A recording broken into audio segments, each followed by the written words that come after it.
How Warren and Charlie would invest a small sum of money. What if Warren Buffett and Charlie Munger had to start from scratch with just a small amount of money? How would they invest it? This video explores the principles and strategies these legendary investors might use today to turn a modest sum into long-term wealth. I'm Michael Zenga from Danvers, Massachusetts. That's a town whose band Mr. Buffett so generously sent to the Rose Bowl parade last year, so you're a very popular guy in my town. Good morning, Mr. Buffett and Mr. Munger. Mr. Buffett, I wanted to ask you this question last week when I ran into you after Gillette's annual meeting, but I choked. So now there's no pressure, here goes. In the years, from my reading, in the years from 1956 through 69, you achieved the best results of your career quantitatively, 29% annually against only 7% for the Dow. Your approach then was different than now. You looked for lots of undervalued stocks with less attention to competitive advantage or favorable economics and sold them rather quickly.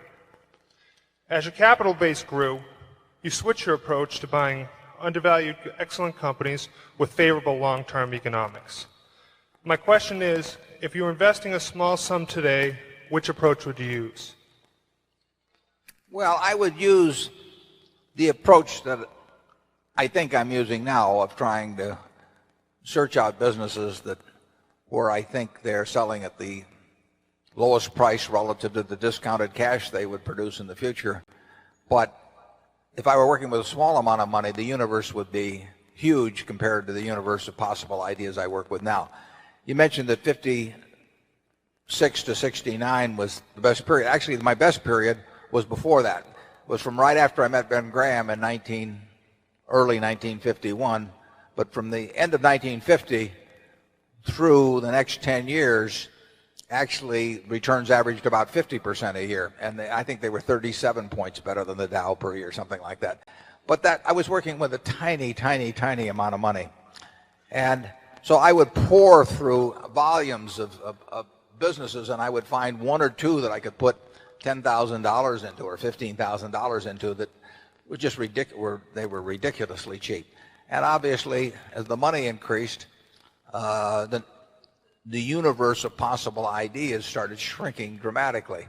The times were also better for doing it in that time. But I think if you're working with a small amount of money, with exactly the same background that Charlie and I have, and same ideas, same whatever ability we have, I think you can make very significant sums. But as soon as you start getting the money up into the millions, many millions, the curve on expectable results falls off just dramatically. But that's the nature of it.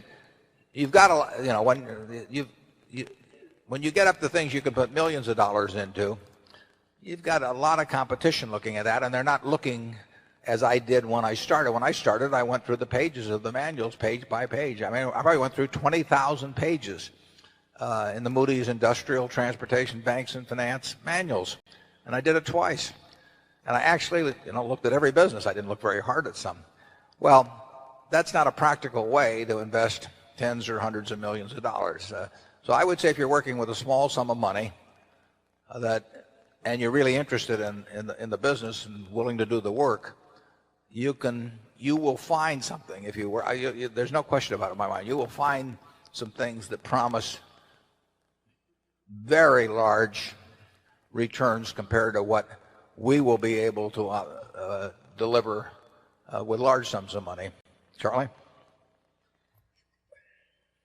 Well, yeah, I think that's right. A brilliant man who can't get any money from other people and is working with a very small sum probably should work in very obscure stocks, searching out unusual mispriced opportunities.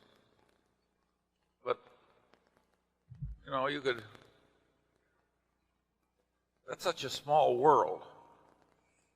It may be a way for one person to come up, but it's a long slog. Yeah, most smart people, unfortunately, in Wall Street figure that they can make a lot more money, a lot easier, just by one way or another, getting an override on other people's money or delivering services in some way that people, and the monetization of hope and greed, is a way to make a huge amount of money. And right now it's just take hedge funds. I mean, I've had calls from a couple of friends in the last month that don't know anything about investing money. They've been unsuccessful and everything else. And, one of them called me the other day and said, well, I'm forming a small hedge fund, 125 million he was talking about. And, like the thought that since it was only 125 million, maybe we ought to put in 10 million or something of the sort. I mean, if you looked at this fellow's Schedule D on his 1040 for the last 20 years, you'd think he ought to be mowing lawns. But, Yeah.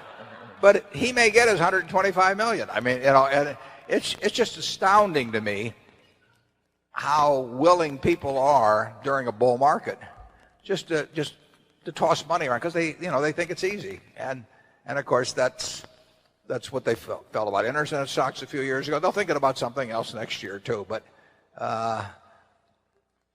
the biggest money made in Wall Street in recent years has not been made by great performance, but it's been made by great promotion, basically. Charlie, do you have anything? Well, I would state it even more strongly. I think the current scene is obscene. I think there's too much mania. There's too much chasing after easy money. There's too much misleading sales material about investments. There's too much on the television emphasizing speculation in stocks. Buffett and Munger built empires on simple, timeless principles, and those same ideas can still work today. Thanks for watching, and don't forget to like, subscribe, and stay curious.